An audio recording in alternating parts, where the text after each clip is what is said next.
เฮ้ยคันเวลาพ่นโก้สาวเขากับบ่เสียอุ้ยหายว่าเมื่อ11เอาว่าตัวสาวจ่าดวน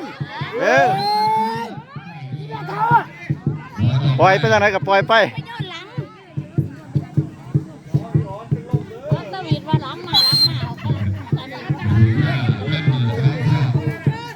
มียังกำลังบ่ได้นะการเขาทรงอ๋อการเขาทรงนานแล้ว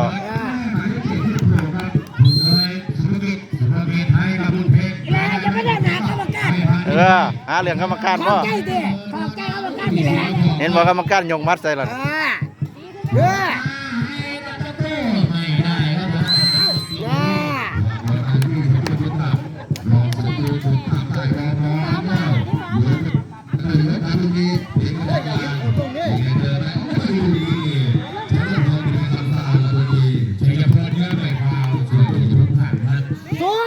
สุดตัวสาวสุดตัว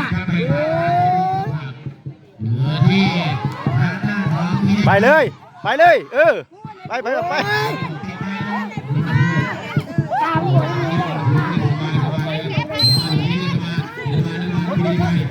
วทโต้บ่